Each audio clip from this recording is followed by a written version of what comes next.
Hey, what's up, Life Groups, and welcome to week number 4 of our Follow Me message series. Now, if you've been following along, this message series is really a discipleship focus for us as we focus on discipleship really for the entire year of 2026, that we're trying to be intentional about taking steps to grow as disciples of Jesus this year as a church. And this whole series is built around our 5-step journey that our church is built around, that we want to help people do these 5 things: to know God, to find healing, to grow to your full potential, to discover your purpose, and then to go and make a difference. And so that's what each week of this message series has been on. And Pastor Dale started with know God, and then find healing. Last week, he talked about grow to your full potential. And this week, our topic of discussion is discover your purpose. Discover your purpose. So we talked on Sunday about really the search that most human beings go through in life, the search for purpose and meaning. What does my life mean? What am I here for? What am I supposed to be doing?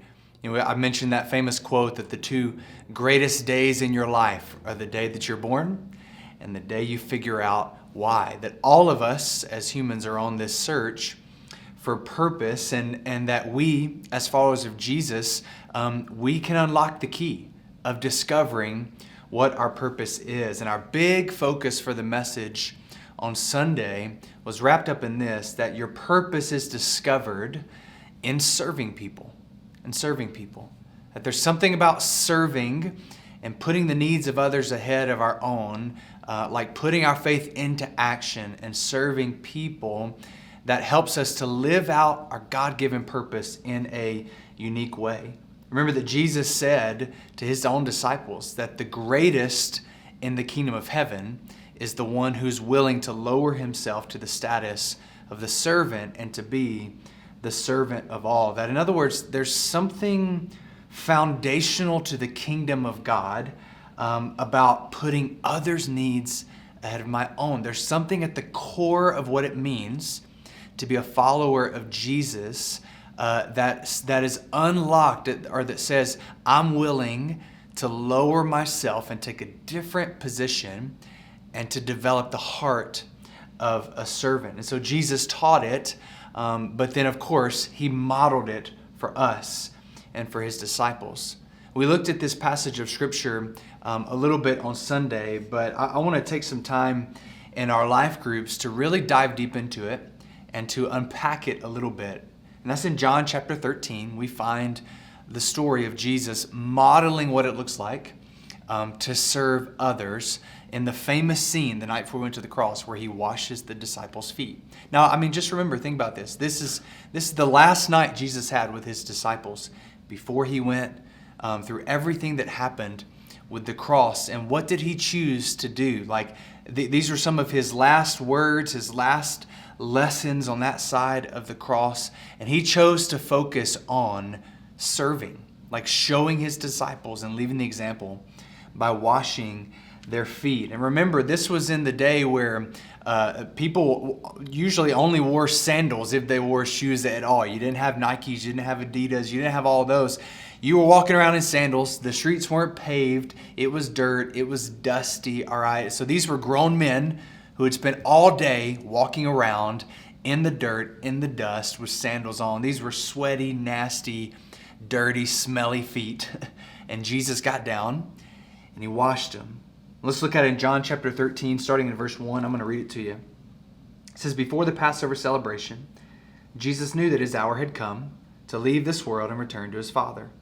He loved his disciples during his ministry on earth, and now he loved them to the very end. It was time for supper. The devil had already prompted Judas, son of Simon Iscariot, to betray Jesus. And Jesus knew that the Father had given him authority over everything, and that he had come from God and would return to God. And so, verse 4, he got it from the table. He took off his robe. He wrapped a towel around his waist and poured water into a basin. And then he began to wash the disciples' feet, drying them with the towel that he had around them. When Jesus came to Simon Peter, Peter said to him, Lord, are you going to wash my feet? And Jesus replied, you don't understand now what I'm doing, but someday you will. Then jump down to verse 12. It says, after washing their feet, he put on his robe again, and he sat down and he asked, do you understand what I was doing? You see, you call me teacher and Lord, and you're right, because that's what I am. And since I, your Lord and teacher, have washed your feet, then you ought to wash each other's feet. I've given you an example to follow. There's our message here right there. Jesus said, follow me. Do as I have done to you. I tell you the truth, slaves are not greater than their master, nor is the messenger more important than the one who sends the message. And now that you know these things, God will bless you for doing them. Jesus modeled it for his disciples, and he modeled it for us 2,000 years later of what it looks like to serve, to discover the purpose and the meaning of our life is to get low and to serve other people, to take the heart of a servant, the position of a servant. And he got down on the floor and he washed his disciples' nasty, smelly feet. And he told them, hey, you may not understand it in the moment, but one day it's going to click for you. You're going to understand that this is what I'm calling you to do. I'm giving you an example. Serve people just like I'm serving you. It's about what we talked about on Sunday, about not just accomplishing tasks or like doing tasks for people, but developing the heart of a servant, like the posture and the mindset like Jesus had. And so how do we do that? How do we develop a servant's heart like Jesus had? I want you to notice with me over these next couple of minutes, a couple of things that Jesus did. Notice that before he washed his disciples' feet, it says he got up from the table and he did something to prepare himself. He got up and he took off his outer robe. He took off his outer garments and instead got a pitcher of water, a basin, and he put on the servant's garb. He put on the towel. You see, this would have been the job, washing people's feet would have been the job of the lowest servant that you had in the household. And they would have come in with nothing but their towel and their water and their bowl. But Jesus got up, he took off his normal clothing, and he put on the tools of a servant. And so if you and I want to develop a servant's heart, there's some things that we need to take off first and instead put on the servant's heart. I'm going to give you 3 of them. How do we develop a servant's heart? Number 1, we take off a desire for position and we put on instead compassion for others. Take off a desire for position and put on compassion for others. Man, we live in a society where we're driven by positional goals, right?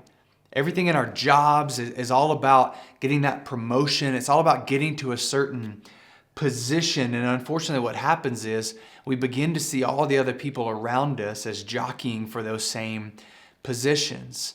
And instead of focusing on the needs of others and having compassion towards others, we begin to simply view other people as either opposition to the position that I'm trying to get to, like they're competition. There's somebody that I got to beat them to that promotion or beat them to that position. Or, hey, if they get this thing, then that means I'm not going to get it, so I got to beat them to it. So we see them as competition or opposition, or we just simply see them as obstacles, things that are in our way to the place we're trying to get to. And we've got to learn to stop seeing people as opposition or obstacles and instead start seeing them through the lens of compassion. All throughout the Gospels, you see Jesus over and over. It says that he looked on the crowds and he had compassion for them. So we got to learn to be like Jesus and look through the lens of compassion, to not be fighting for position all the time. Look at Philippians chapter 2 and verse 5.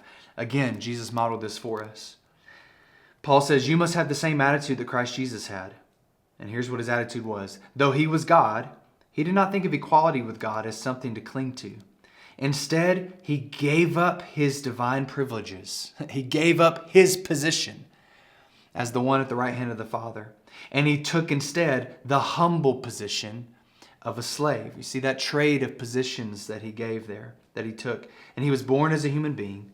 And when he appeared in human form, he humbled himself in obedience to God and died a criminal's death on a cross. Jesus gave up his position his status in order to show compassion to you and to me in our area of need and our sin. And if we're going to develop a servant's heart, we got to learn to do the same thing, to take off that fight, that desire always for position, and instead put on compassion for others.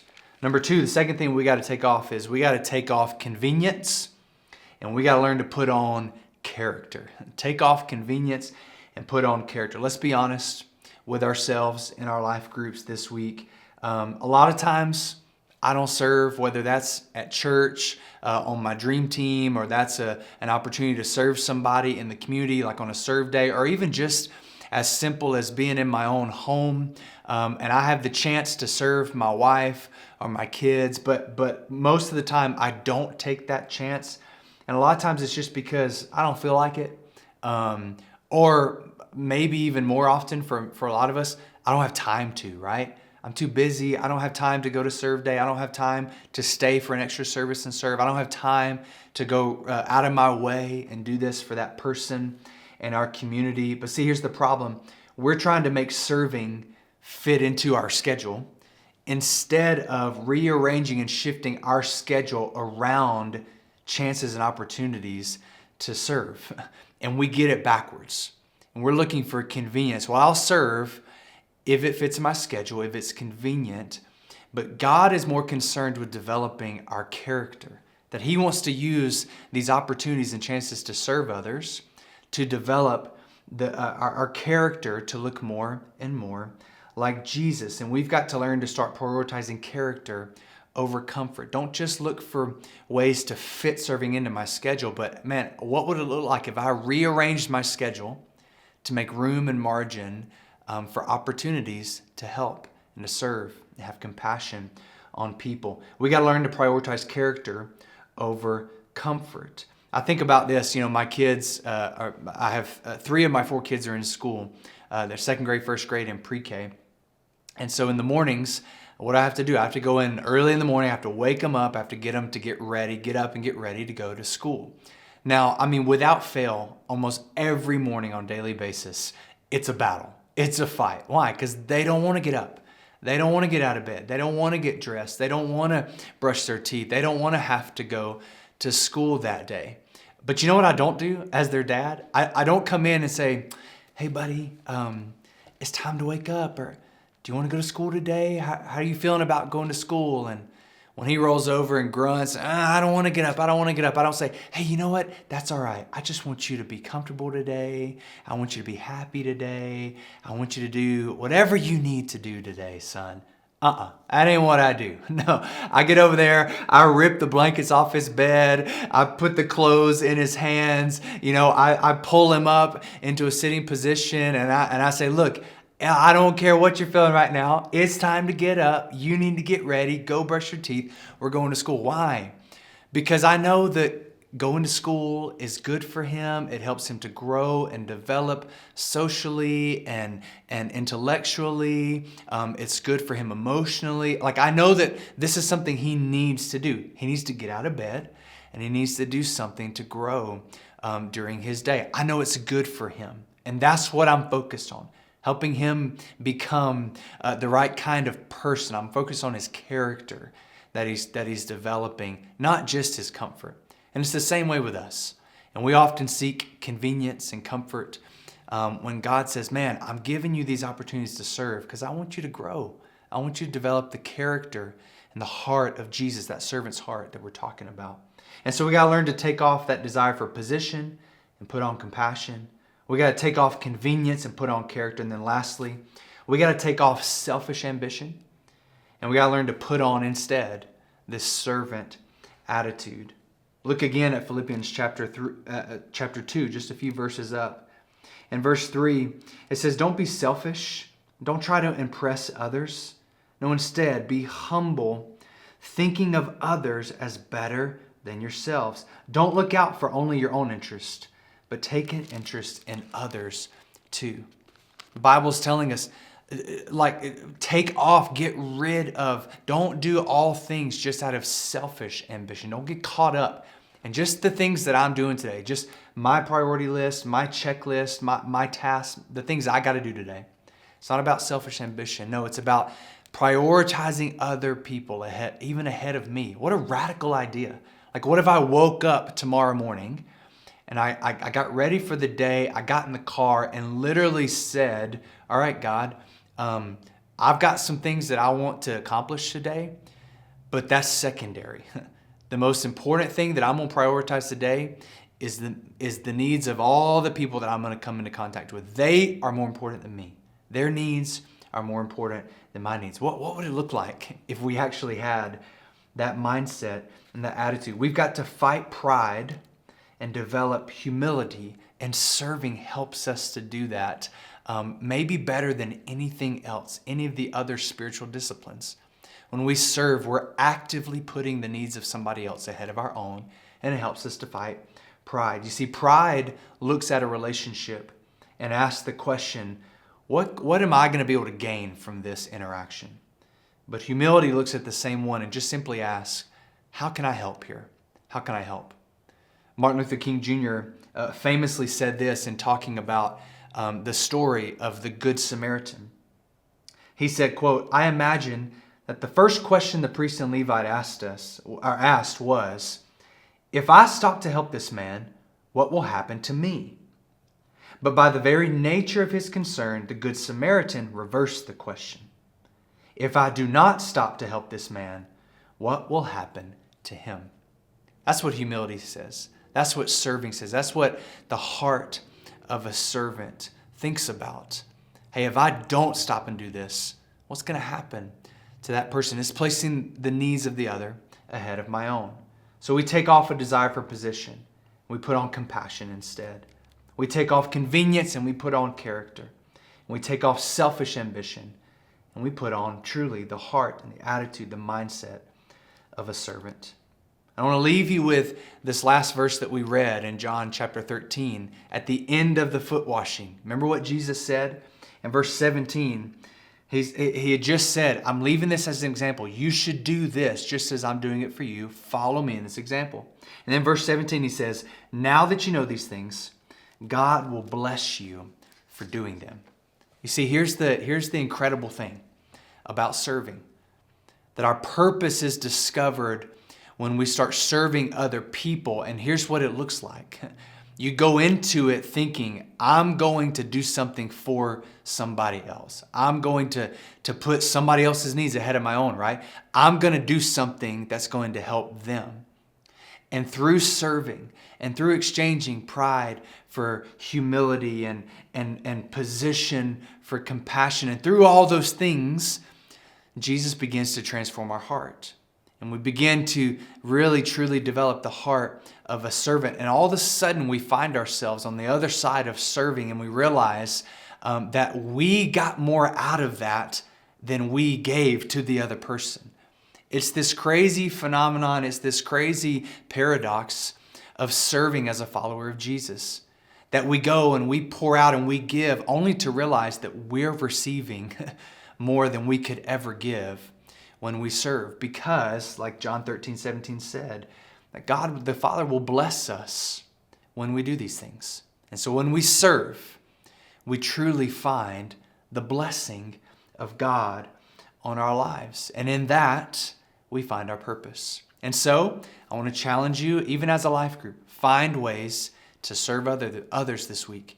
Maybe it's even small little acts of kindness, even in your own home or in your own family. Maybe it's a serve day. Maybe it's whatever. Maybe it's just at church on Sunday, whatever it is. Find ways to serve this week. And in doing so, discover the purpose that God has for your life. God bless you guys.